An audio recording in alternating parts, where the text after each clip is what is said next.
en la vida siempre hay algo que tiene que ser nuestra fuente de autoridad. Y siempre ese algo que es nuestra fuente de autoridad termina siempre siendo algo bueno o algo malo. Por ejemplo, un gobierno que ocupa su fuerza o su autoridad para ayudar a sus ciudadanos, ¿qué podemos decir de ese tipo de autoridad? Que es bueno, ¿cierto? Pero podemos usar ese mismo ejemplo de ese mismo gobierno que ocupa su autoridad para reprimir y someter a sus ciudadanos. ¿Qué podemos hablar de ese tipo de autoridad? Que es una mala autoridad, ¿cierto? Es como si, por ejemplo, también yo me acerco y le pregunto a un militar, dime quién es tu autoridad. ¿Saben qué es lo más seguro que me va a contestar? La patria, la madre patria. Si yo le pregunto a un niño, por ejemplo, ¿cuál es tu autoridad, pequeño? Lo más seguro que de su boca va a salir, mi mamá, mi papá o mi maestra. Si yo le pregunto a un empleado, dime cuál es tu autoridad dentro de tu trabajo. Mi jefe, mi patrón. Entonces aquí vemos cómo una autoridad se puede convertir en algo bueno o en algo malo, dependiendo del contexto en el que nos encontremos. Pero por ejemplo, si mi jefe, que es mi autoridad en mi trabajo, de repente también se convierte en mi autoridad fuera de mi trabajo, ¿ustedes creen que eso es una autoridad buena? No, se convierte en una autoridad mala, porque tiene sus límites. Lo mismo puede pasar incluso de los propios padres, a quien la Biblia nos dice que los honremos, y es un mandamiento que le da a los hijos. Si yo, por ejemplo, contraigo matrimonio y mis padres quieren ejercer autoridad sobre ese matrimonio, sobre esa nueva familia que se está formando, ¿qué creen que es lo que está pasando en ese momento? Esa autoridad que ellos tienen ha cruzado los límites y se ha corrompido, se está convirtiendo en algo malo. Y hay otras cosas que se pueden convertir en autoridad en nuestras vidas, no necesariamente tienen que ser las personas. Hay muchos que, por ejemplo, su autoridad es el dinero. El dinero es su autoridad. Se venden al mejor postor. Piensan que no hay cosa que el dinero no pueda comprar. Incluso están dispuestos a veces a matar para conseguir lo que quieren. Otro de ellos es, por ejemplo, el sexo. El sexo también se puede convertir en nuestra autoridad. Las personas que viven bajo ese tipo de autoridad normalmente se relacionan con las personas con un fin último, para obtener lo que quieren. Y se manejan de tal forma que al final van a obtener ese medio que se ha convertido en su autoridad. Incluso algunos llegan a abusar de las personas por tan filtrado que está ese pensamiento de que eso es autoridad en sus corazones. Para otros, la autoridad puede ser la búsqueda del poder, por ejemplo. Y estas personas harán lo posible, pasarán por encima de quien tengan que pasar para lograr lo que quieren. Ese deseo grande que se ha formado en sus corazones, que se ha convertido en su autoridad. Entonces, ya vimos cómo las autoridades en la vida se pueden convertir en algo bueno o en algo malo según el contexto en el que nos encontremos, según la motivación de nuestros corazones. Pero hay una autoridad de todas las que les mencioné que puede ser la más temible de todas. Puede ser la más temible, y cuando esta autoridad ejerce dominio sobre nuestras vidas, puede ser peligrosa. Cuando esta autoridad se cree la mentira de que es soberana sobre su vida, que tiene el control sobre su vida, que va a dictar el destino y los caminos que tenga que tomar y las decisiones que tenga que tomar para vivir esta vida, entonces estamos en aprietos. Esta autoridad puede ser la peor de todas las autoridades en las que te puedas imaginar que estén bajo tu control. Es la más temible. Hay autoridades buenas y hay autoridades malas. Pero cuando hemos puesto esta autoridad como la máxima autoridad, cuidado, peligro. Hay un sentido en que esta autoridad va a determinar cómo las otras autoridades que ya mencionamos van a influir sobre su vida. Es cierto, hay cierta autoridad, hay responsabilidad. En la vida hay autoridades buenas y malas. Hay autoridades a las que Dios les place que nos sometamos. Pero si no estamos sometiéndonos a la máxima autoridad, entonces a Dios no le place nada de ninguna de nuestras otras autoridades. En nuestro pasaje esta mañana vamos a hablar un poco de esto. El título de mi sermón es precisamente ese. La autoridad de Jesús es la máxima autoridad. Así que si hay autoridades en nuestras vidas y Él no es la máxima autoridad, entonces estamos perdidos y prontos a ser destruidos, según el texto que vamos a escudriñar esta mañana. Así que yo les invito a leer nuevamente, poner nuestros ojos en el pasaje que leímos esta mañana. Estamos en Marcos capítulo 11 y vamos a iniciar la lectura en el versículo 27. Dice: llegaron de nuevo a Jerusalén. Y cuando Jesús andaba por el templo, se le acercaron los principales sacerdotes, los escribas y los ancianos. Y le dijeron: ¿con qué autoridad haces estas cosas? ¿O quién te dio la autoridad para hacer esto? Y Jesús les dijo: yo también os haré una pregunta. Respondedmela, y entonces yo os diré con qué autoridad hago estas cosas. ¿El bautismo de Juan era del cielo o de los hombres? Respondedme. Y ellos discutían entre sí, diciendo: si decimos del cielo, él dirá entonces: ¿por qué no le creísteis? Mas si decimos de los hombres. Pero temían a la multitud, porque todos consideraban que Juan verdaderamente había sido un profeta. Y respondiendo a Jesús dijeron: no sabemos. Y Jesús les dijo: yo tampoco os diré con qué autoridad hago estas cosas. La semana pasada, por ejemplo, les comenté un poco de la casita que les construía a mis hijos. No sé si recuerdan la ilustración. Y cómo esta, por no cumplir su propósito, tuvo que ser destruida. ¿Se imaginan que en ese momento en el que yo estaba destruyendo la casita de mis hijos, el vecino se hubiera asomado desde la barda y me hubiera empezado a exhortar o a cuestionar el porqué de estar destruyendo esa casita? Tal vez de alguna forma condenándome por estar destruyendo esa casita. ¿Cómo creen que yo me hubiera sentido ante ese reclamo? Seguramente sorprendido, ¿cierto? Porque el que invirtió el tiempo para construir esa casita fui yo. El que determinó que esa casita tenía que ser construida fui yo. El que se gastó el dinero, el sudor, fui yo, no mi vecino. Yo no le tuve que pedir permiso a mi vecino para construir esa casita. Aunque tal vez sí le tuve que haber pedido permiso a mi esposa y no lo hice, y por eso es que terminó esa casita derrumbada. Lo más seguro es que ella me hubiera dicho: no construyas esa casita, no gastes 3 días de tus vacaciones en construir esa casita.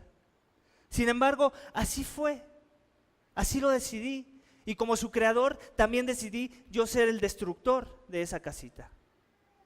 Y eso es algo de lo que vimos y conectamos con Jesús mismo cuando Él entra al templo. No sé si recuerdan. ¿Cómo es que Él maldice de alguna forma el templo con su acción de decir: basta, la casa de mi Padre es casa de oración? El pasaje que acabamos de leer, vemos cómo Jesús enfrenta una situación donde los principales sacerdotes y los escribas, los ancianos, confrontan a Jesús por esas actividades que en sus mentes son ilícitas contra el templo, donde le cuestionan la razón por la cual había actuado así, en donde Él desechó fuera a los cambistas y a los que vendían palomas. El que es soberano y ordenó la construcción del templo, tiene todo el derecho de ordenar la demolición del templo. Y eso empezó de forma simbólica con ese suceso. 70 años después se convertiría en realidad y el templo sería destruido. ¿Con qué autoridad haces estas cosas? ¿O quién te dio la autoridad de hacer esto?, le dicen. Tenemos que recordar algo, y creo que lo hemos estado notando, es un patrón. Cada vez que alguien se acerca a Jesús con una pregunta, pero la actitud de esta persona es hostil, normalmente la respuesta de Jesús es una contrapregunta. Jesús no responde a hipócritas. Cuando nuestra pregunta viene bañada de una intención mala, Jesús discierne los corazones.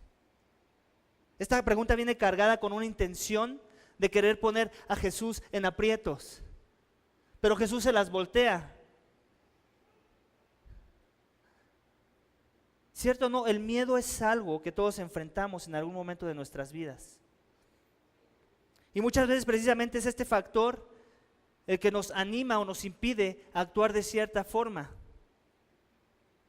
Por miedo al qué dirán. Por miedo al qué dirán, por ejemplo, una mujer no se divorcia, a pesar de que tal vez tiene un esposo golpeador o infiel que no entiende y sigue en sus caminos.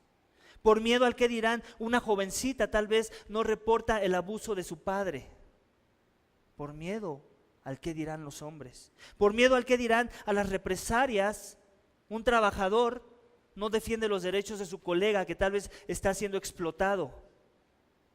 Por miedo a las represalias. En el caso de los oponentes de Jesús, su miedo esa era la misma cosa. Miedo a los hombres. Esos mismos hombres de los que ellos se servían, también tenían miedo. Y la pregunta que Jesús les hace es muy intencional para mostrarles ese miedo que ellos tienen. Por un lado sabía que ellos aún no reconocían la autoridad de Juan el Bautista. El pueblo sí lo reconocía. E incluso lo veían como eso, como un profeta de los cielos, enviado por Dios. Pero ellos lo negaban.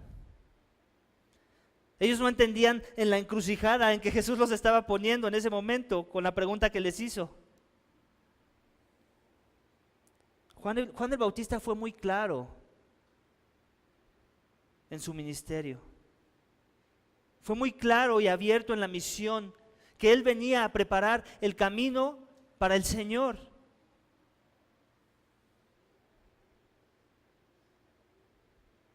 Entonces reconocer a Juan, el yo tener que reconocer a Juan, tenía que reconocer por ende las palabras que salieron de la boca de Juan. Tenía que reconocer la autoridad de Juan,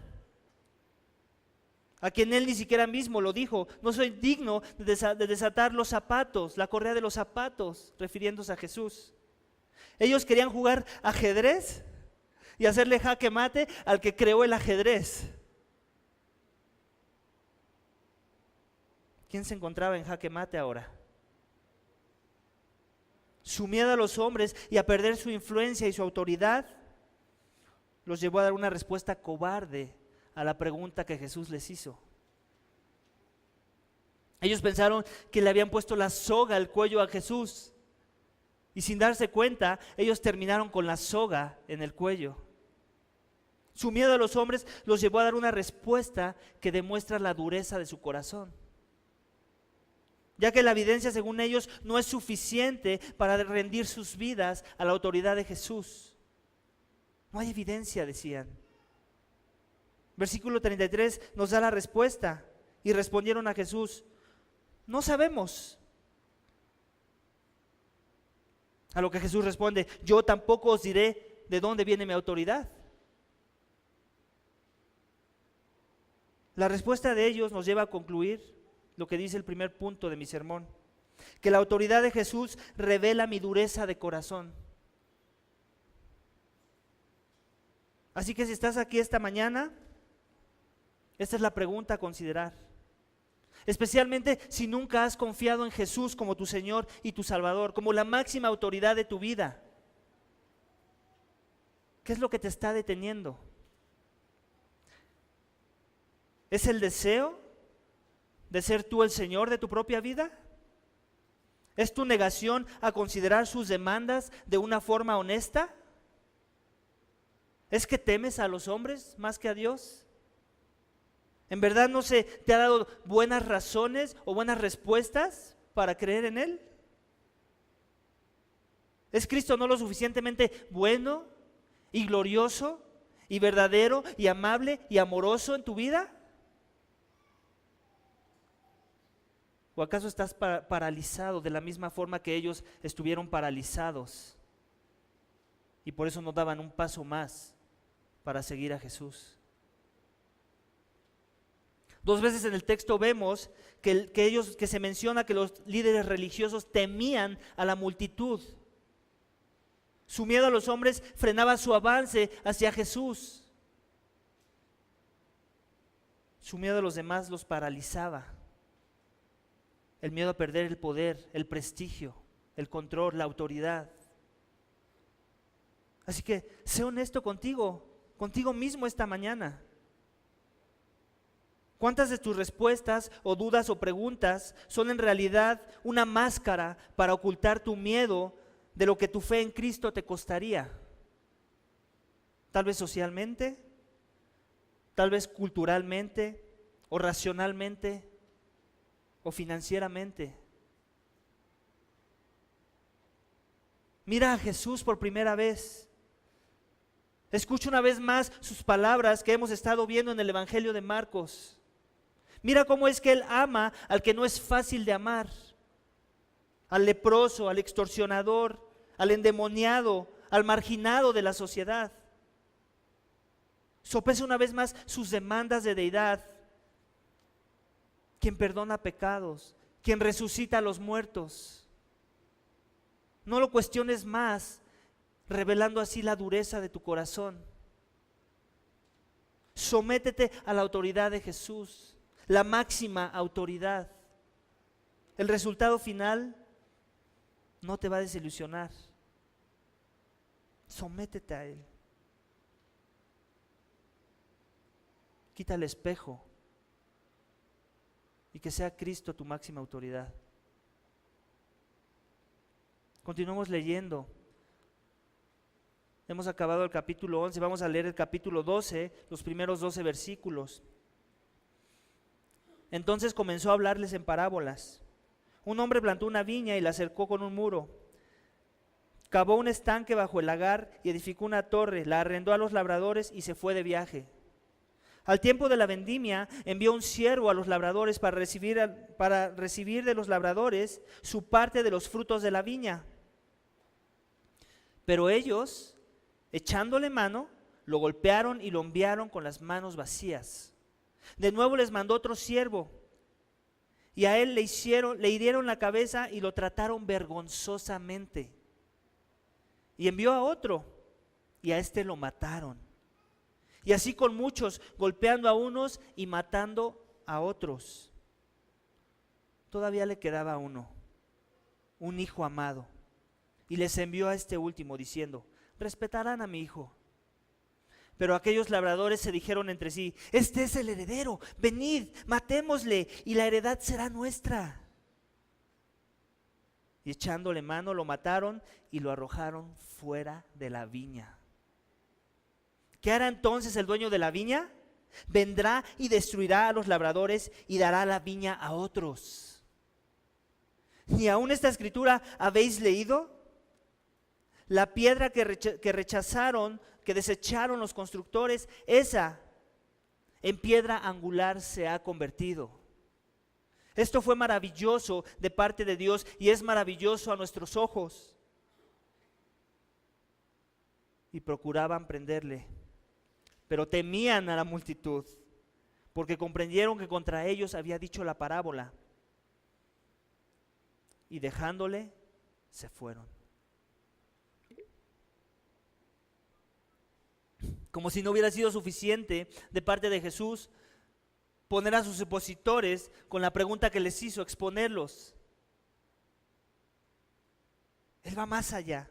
les da una parábola para terminar de encender la ira de sus corazones y revelar sus verdaderas intenciones.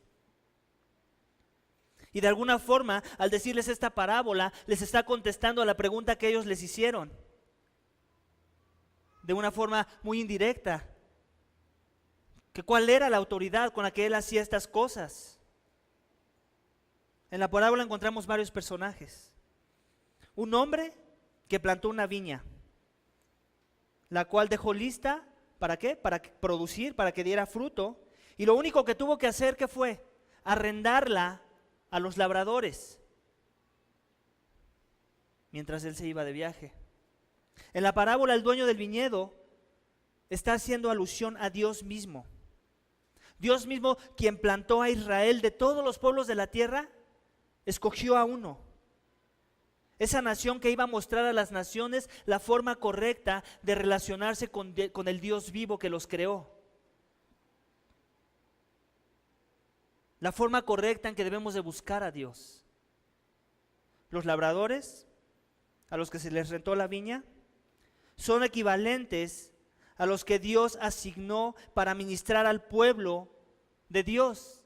A ese Israel que Dios escogió como su único hijo para dar mucho fruto. Más específicamente se refiere a los sacerdotes, a los maestros, a los administradores del templo, los que iban a ministrar la palabra de Dios en sus corazones para que ellos dieran mucho fruto y fueran una bendición para todas las naciones. Los siervos maltratados de nuestra historia, que envió el dueño de la viña a recaudar las ganancias que son justas y dignas, son aquellos mensajeros de Dios que representan a los profetas que Dios envió por generaciones para animar a Israel a que se arrepintieran, a que volvieran a los caminos del Señor, a que volvieran a la ley, a que se sometieran al mandamiento de Dios que es bueno. Juan el Bautista siendo un ejemplo de ellos, siendo degollado. El hijo del que habla esta parábola es Jesús mismo, quien es por el cual ahora Dios Padre va a lidiar con el problema. Como podemos ver en esta parábola, es una clara imagen del Evangelio. Dios adopta a Israel para que sean bendición para los pueblos. Pero Israel, lejos de ser bendición, ¿en qué se convirtió? En maldición. Y no solo maldición para los pueblos, maldición para ellos mismos. ¿Se dan cuenta de la extorsión que ya estaba pasando en el templo mismo? Como una mafia del poder, diría el peje. Los profetas rogaban a Israel: arrepiéntanse por no haber cumplido el pacto con nuestro Dios. Sin embargo, ellos nunca se arrepintieron. Y lejos de eso, mataron a los mensajeros que Dios en su misericordia les había enviado, en su paciencia, en su amor. Pero Dios es más misericordioso que todo eso. Él es tardo para la ira y envía a su único hijo. Pero ellos lo matan en una cruz pensando así que se podían quedar con el negocio. Este que nos vino a sacar a los cambistas, este que vino a sacar a los que vendían animales, ahora sí, no nos estorbará y el negocio será nuestro. Por generaciones pensaron seguramente. Dentro de esta parábola, Jesús les da la respuesta a esa pregunta. ¿Qué hará entonces el dueño de la viña? Él mismo da la respuesta a la pregunta. No es una pregunta para que ellos la respondan, porque la van a responder mal. Vendrá y destruirá a los labradores y dará la viña a otros. En otras palabras, Jesús quiere que entiendan que no habrá tregua, que su autoridad es inédita sin importar si la reconocen o no. Eso no va a cambiar la realidad de las cosas. Él es el que está en el control de las cosas. Así nosotros pensemos que no. Él quería que ellos entendieran que Jesús es la máxima autoridad y lo va a reafirmar dándolos el pasaje que vamos a leer en los últimos versículos. Este es un pasaje de los Salmos. Versículos 10 y 11 de Marcos es una cita literal de Salmos 118. Se los voy a leer y si gustan vayan a sus Biblias a ese pasaje. Salmo 118 son 2 versículos literales que está citando Jesús. Para dar un poco del contexto de lo que está hablando, voy a empezar a leer desde el versículo 21, que dice así: abridme las puertas de la justicia, entraré por ellas y daré gracias al Señor. Esta es la puerta del Señor, los justos entrarán por ella. Te daré gracias porque me has respondido y has sido mi salvación. La piedra que desecharon los edificadores ha venido a ser la piedra principal del ángulo. Obra del Señor es esto, admirable a nuestros ojos. Este es el día que el Señor ha hecho. Regocijémonos y alegrémonos en Él. Te rogamos, oh Señor, sálvanos ahora. Te rogamos, oh Señor, prospéranos ahora. Bendito el que viene en el nombre del Señor. Desde la casa del Señor os bendecimos. Como podemos apreciar en este salmo que acabamos de leer, habla de la salvación que Dios representa. Jesús habla de la salvación que Dios representa para su pueblo Israel, misma que ellos están rechazando. Él es la piedra angular sobre la cual se edifica la fe genuina que es acepta a los ojos de Dios. La autoridad de Jesús me salva o me condena, como dice el último punto de mi sermón. La autoridad de Jesús me salva o me condena. Me salva si lo reconozco, si reconozco que eres la piedra angular. Y me condena si rechazo, como lo hicieron los labradores. Si hago eso, entonces lo único que me espera es eso que dice en respuesta a la pregunta que Jesús hace: destrucción. El dueño de la viña va a traer destrucción sobre mi alma. Yo no sé mucho de construcción, se los confieso. La casa que les enseñé en la foto de la semana pasada se veía muy bonita por fuera, pero ¿saben? Me tardé 3 días, en realidad tal vez me debí de haber tardado solo 2. La razón por la que me tardé 3 días construyéndola es porque hice malas mediciones. ¿Saben qué? En la casa siempre se empieza construyendo el fundamento. En el fundamento yo tenía que haber guardado un ángulo perfecto de 90 grados en cada una de las esquinas de la casa. Y eso pensé porque así se veía de lejos, sin medir, sin usar un instrumento de medición. Pero a la hora de empezar a clavar las otras partes, los otros maderos que iban a formar las paredes y después el techo de la casa, me di cuenta de que no podía tomar medidas estándar. Había una pared en la que la madera, no sé, por ponerles un ejemplo, era de 25 centímetros, pero en la pared contraria, que se supone que tenía que haber sido las mismas medidas de cada una de las maderas que corté, era de 28 centímetros. ¿Y por qué fue eso? Por el ángulo que no calculé bien desde un principio. Mi madera angular, vamos a decirlo así, no era de 90 grados.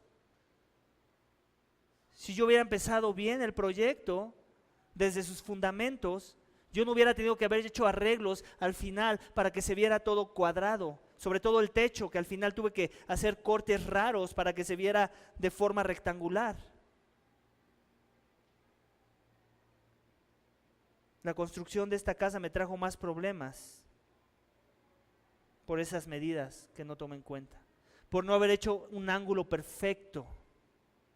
Cuando Cristo se atribuye a sí mismo el ser la piedra angular, está queriéndonos decir precisamente esto: que eres la piedra necesaria, la piedra perfecta, con las medidas perfectas, el ángulo perfecto para que se pueda construir sobre él la fe de Dios, la fe que le place a Dios. En el templo que construyeron los judíos fracasó.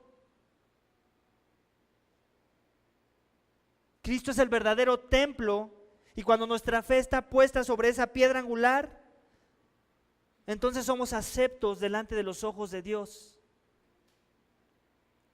Cristo les contesta de forma directa a su pregunta, pero por medio de una parábola. Por medio de ella, de alguna forma les contestó la autoridad que Él representa. En su mente los sacerdotes pensaban que estaban dando frutos que le complacían a Dios. Pero en la parábola Jesús les muestra cómo ellos son como los labradores, egoístas, que merecen ser destruidos si no se arrepienten. Aunque la parábola hace alusión a los sacerdotes que no estaban dando fruto, porque en su contexto así es, les está hablando a los sacerdotes, no puedo dejar de ligarla a nosotros de este lado de la cruz. ¿Cómo es que aplica mucho en nuestras vidas? ¿Cómo es que Dios nos ha dado regalos para que le adoremos? Y en vez de usar esos regalos para su gloria, para una adoración digna de lo que Él es, los hemos convertido en nuestra autoridad. Dios nos dio, por ejemplo, nuestras manos, ¿verdad? Nuestras manos para trabajar, para crear cosas para su gloria, para adorarle a Él, para hacer dinero con ellas y que ese dinero sea orientado al reino y no a nuestras propias vidas egocéntricas. Pero se convirtió en algo malo. Él nos dio nuestros ojos, por ejemplo. Dios te dio tus ojos para que disfrutaras de las maravillas de lo creado y dijeras, esto tuvo que haberlo creado un Dios. No hay duda de que tuvo que haber sido un ser inteligente el que creó estas cosas. Esto no lo genera el caos o el accidente cósmico. Para que pusieras tus ojos en Jesús, en su palabra,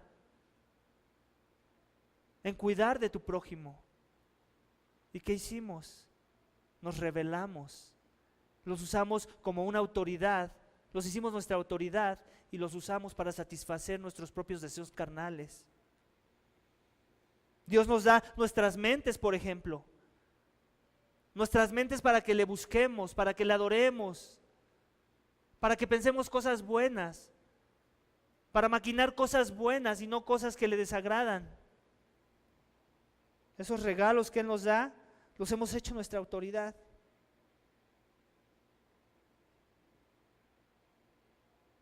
¿Qué más nos ha dado Dios?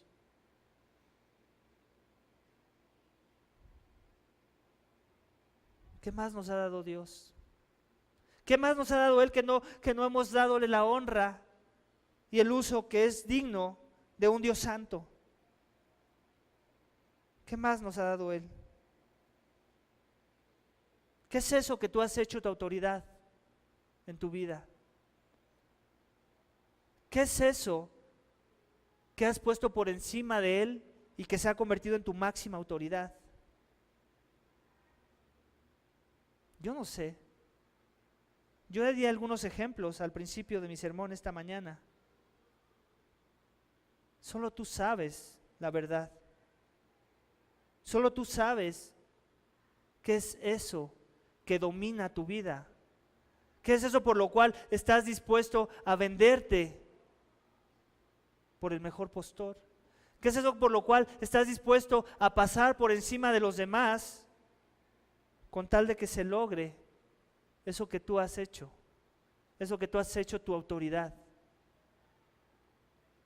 Pastor, ya hablaste mucho de la autoridad, deja de hablar de la autoridad, pasa a otro tema. ¿Acaso no hay algo más importante en el texto? Eso es lo más importante. Porque cuando Cristo es la fuente de tu autoridad, el fruto de esa autoridad, ¿sabes qué va a ser? Una vida en devoción a su nombre. Una vida en devoción a aquel que murió en una cruz y que es digno y que fue enviado como el único hijo, que Dios tuvo la misericordia de haber enviado para dar su sacrificio perfecto, porque por tu culpa y lo que tú merecías era precisamente lo que dice la respuesta a la pregunta que Jesús les dice: destrucción, a matarlos. Eso es lo que merecemos tú y yo, la muerte. Pero Dios es misericordioso y Él es paciente para con los hombres, para que nos arrepintamos y creamos. La pregunta es, ¿estamos considerando su paciencia? Él les da esa parábola no nada más para condenarlos. Es una muestra más de gracia para decirles, mira, ¿qué eres tú? Arrepiéntete. ¿Y qué fue lo que pasó con ellos? Huyeron, se apartaron, querían ¿qué? Aprenderle.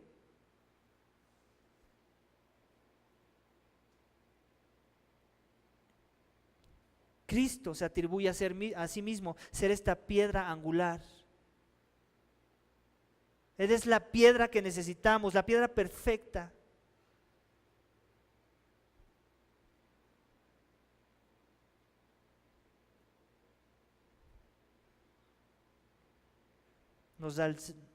¿Acaso la autoridad es el sexo, el dinero, otras personas que nos rodean? Cosas que nos satisfacen y que no necesariamente honran a Dios.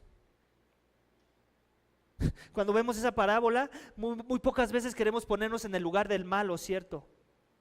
Pero ¿saben qué? Este es un consejo de lectura bíblica que les voy a dar. Siempre que lean una parábola y vean un malo ahí, no piensen, ¡ay, qué malo! Más bien piensen, ¿cómo yo soy ese malo de esa parábola? Y cuando Dios me da esa parábola, ¿qué está demandando de mí? La autoridad de Jesús no cambia. El hecho de que yo no le reconozca no cambia la realidad de las cosas. Él sigue siendo soberano sin importar que yo piense lo contrario. Lo único que sí cambia es que si me someto a esa autoridad, mi destino eterno va a cambiar. Para cerrar mi sermón, quiero explicar estos dos contrastes con los que nos deja el texto: salvación y destrucción. Y me gustaría cerrarlo no con mis palabras, sino con las palabras del príncipe de los predicadores, Charles Spurgeon. Yo creo que él va a hacer un muy buen trabajo, mejor de lo que yo podría hacer explicando ese contraste. Lo voy a citar y dice así: si rechazas a Jesús, Él te responde con lágrimas. Si lo hieres, Él sangra limpieza de tu corazón. Si lo matas, Él muere para redimir. Si lo entierras, Él resucita para traernos resurrección de entre los muertos. Jesús es la más grande manifestación de amor. Veamos por un momento quién es este mensajero. Uno tan amado por su Padre, en quien hay suprema excelencia. Él es tan inconcebible y glorioso que tiemblo al intentar el describir su gloria. Él es Dios, igual y eterno con el Padre. Sin embargo, decidió tomar forma de hombre. Fue nacido como cualquier frágil infante y vivió como un carpintero para identificarse con nuestras cargas. Tomó sobre sí la forma de siervo, sin embargo, en Él reposa toda la plenitud de la deidad. Él es Rey de reyes de la tierra y aún así tomó una toalla para lavarle los pies a sus discípulos. Por su deidad no deberías atreverte a endurecer tu corazón. Él es el amado de Dios y si hay sabiduría en ti, Él será tuyo.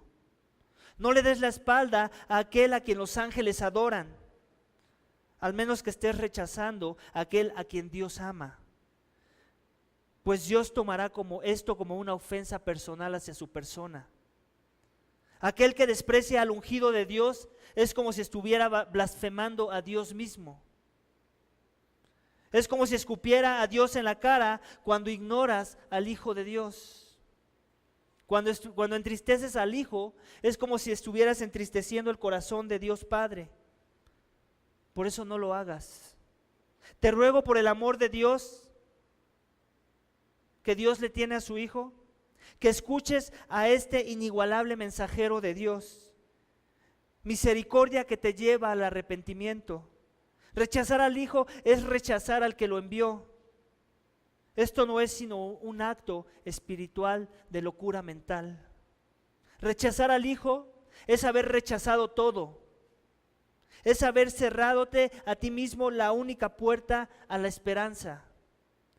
Cristo es quien sabe más que cualquier impostor. Él declara que aquel que cree en Él no será destruido.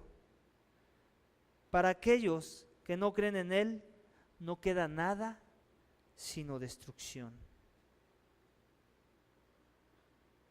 Así que, iglesia, ¿cuál es tu fuente de autoridad? ¿Es la persona del otro lado del espejo? ¿Es la religión? ¿Es el sexo? ¿El dinero? ¿El poder? Cualquiera que sea. Si no es Jesús tu máxima autoridad, ya escuchaste las palabras del príncipe de los predicadores, mismas con las que estoy de acuerdo y a las que agrego un amén. Vamos a orar para que Dios nos dé la gracia de considerar el mensaje de esta mañana. Padre, te damos gracias por tu palabra. Gracias porque tu palabra nos ilumina nuestras mentes, Señor, y nos mueve a dar una respuesta, Señor, porque tu palabra es viva. Tu palabra no regresa vacía. Tu palabra es como una espada de dos filos que penetra hasta los huesos y hasta el tuétano de los huesos y que discierne las intenciones del corazón. Padre, reconocemos que muchas veces somos sordos a tu palabra y no queremos que esta mañana sea ese el caso, Señor. Más bien queremos que sea la excepción.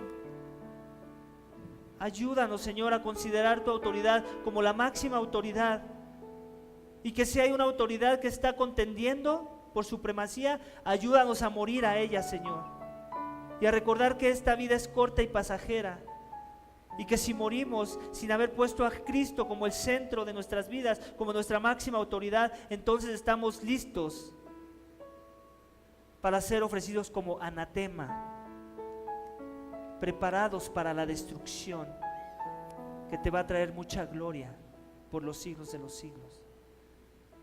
Ayúdanos a ver el otro lado, Padre, tu misericordia, tu gracia, tu amor, tu paciencia, y que sea eso de lo que nos aferramos y sobre lo que nos humillamos. En el nombre de Cristo Jesús te lo pido y te doy gracias. Amén.